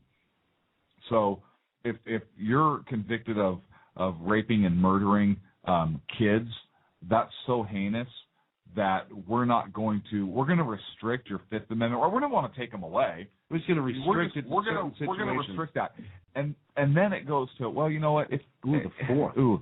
Any felony. Yeah. Any felony, and you don't have the right to self-incrimination. And not only that, because our process is so messed up, we're going to go ahead and you have to, if you want representation, you have to get a permit. Right, a special representation permit. Yeah, so you have to have a special representation permit in order to exercise your Sixth Amendment right. And if you don't want the government to come in and search your house, you have to have a permit, a Fourth Amendment permit, permit to be able to exercise your right to privacy on your own private property and to be. But there's going to be limitations, and there'll be a sunset date on certain things. Like you can have a grill, but only for the next 5 years, or you can have a Barco lounger in your house, but you can only have that until because of the manufacturing process releases greenhouse gases that we don't like. So we're going to go ahead and regulate that. And obviously, we're being ludicrous to prove a point. When it comes back to the Second Amendment, it is a slippery slope. You start regulating. It is a dangerous slippery slope. You start over-regulating one particular amendment in the Constitution, and that opens the flood. Hey, I'm sorry. Once the Supreme Court rules like they have on the Second Amendment that restrictions can be like put they in have place. on health care, and the First Amendment also, right? Well, you have to have a permit to exercise your free speech on public property. Wait, what? Oh, and you can't protest within X amount of feet of the president. Right. But I have the right to air my grievances with government. He is the executive branch with government. Right. As I do so in a peaceful manner. Huh. Yeah, no, it's actually against the law to do it, and I forget what the feet, the distance is, but you can't do it. I think it's like 20,000 miles, so we may be in violation. How far away is the moon? Now, hang on a second. Can we buy advertising space for the moon? If we're protesting and somebody is listening to our show within that distance of the president, are we in violation? Oh, that's a good question. Well, we're not, Secret Service. We're guess not what? willingly participating. What? Oh, sure we are. We're willing. But we're not to willingly that close. But it's reasonable to assume that with internet technology, that somebody in that area would be listening. It's easy to stream. I've streamed our shows. Yeah, I've streamed. We are that big of a deal now. I've streamed the 405 radio, which we've been simulcasting on all night tonight, along with our show. So yeah, that's a good point. We're trying to get to the point of where does it end, and at what point do we need to hold true to our Constitution and our values and not just give it away under the guise of it'll be safer for everybody? You know what? It'll be safer for everybody if we all walked around with pillows on our heads and togas. I mean, you could. How far can they go with this? And they will go as far as you let them go. Well, and that's exactly it. It's a seemingly minor infringement, and you have some people on the fence of, I can see, but look, what do you really need that type of rifle for sporting or target practice for? I don't, but I want it. Right. Look, you have a fundamental disconnect, a fundamental ignorance of the Constitution, what it is. And what kills me is there are smart people out there that have this flawed understanding. They get pulled into the emotional argument. They really do, and they don't go with the reality, or they find key documents to support their position, which is very, very narrow. When the documentation on what we're supposed to do with the Constitution and how we're supposed to interpret it is very clear. It's not hard at all. No, we interpret it. You have to when interpreting questions about the Constitution, look at it from the time in which it was created or written. Right. Something to that effect. It's not a direct quote, an exact quote, and I believe that was Thomas Jefferson. It's pretty straightforward. Look, when we have the entire foundation of our country is written on, a few pages, versus we have laws that are literally this assault weapons ban and the healthcare law, 1,400 pages. Back to healthcare, are how many pages to accomplish something, and you have to be an attorney to decipher it. Look, I can give the Constitution to a 10-year-old child, and then say, hey, they want to prevent people from owning certain types of arms, and a 10-year-old could look at that and be like, well, they can't do that. The Constitution is not a difficult document to follow or to read, and it was designed that way on purpose because the people need to understand the law of the land in order to take an active role and in order to truly be free. And we're not there. And here goes Diane Frankenstein to again slowly erode our rights. She's doing it a little more bolder than the last assault weapons ban and restricting or taking out the sunset clause and making it a detachable magazine plus one feature. Mean scary. Why don't they just write mean scary looking guns are illegal? That's right. That's simple. Mean scary looking guns are illegal. Have you ever seen the Hello Kitty AR-15? That's why. Oh, yeah. Good point. It's not scary at all. Good point. No, we get into this all the time, and we beat this dead horse. Unfortunately, we have to because not enough people are understanding this. And I know the people that follow us, for the most part, and listen to us, are intelligent enough to get it. But you need to tell your friends. You need to explain this. This needs to be something that sweeps the nation, not just for gun control, but for progressivism in general. Our Constitution needs to be protected. Listen, I read probably on a third grade level. Fourth, maybe? Yeah, fourth. I got through my ABCs last week. I can get through the Constitution in 45 minutes. And that's taking my time and rereading certain aspects of it. It's not hard, like Clint said. You need to do this. It's read it with your kids at bedtime. There's a reason that the Second Amendment is second. Yeah. Hey, wasn't there a sheriff out of California? El Dorado County, I believe. Yeah, and he's pretty much wrote a letter to VP Biden and the president saying that he will not enforce any new unconstitutional federal firearms regulations. Okay, now here's my question for that sheriff. That's good. But I appreciate that. Right, but I have a question. This law that Diane Frankenstein is trying to push through, and I wonder what Boner, I don't think, has come out. Has he said anything on I haven't really heard Boner on this yet. So Diane and Pistol Grip Pelosi, I'm sure she'll come out. Oh, no, I'm sure she's parading around. Her and Feinstein go to the... Diane Frankenstein... I think they both have their 100th birthday next year. I think it's 112. 112, right. I'm not sure.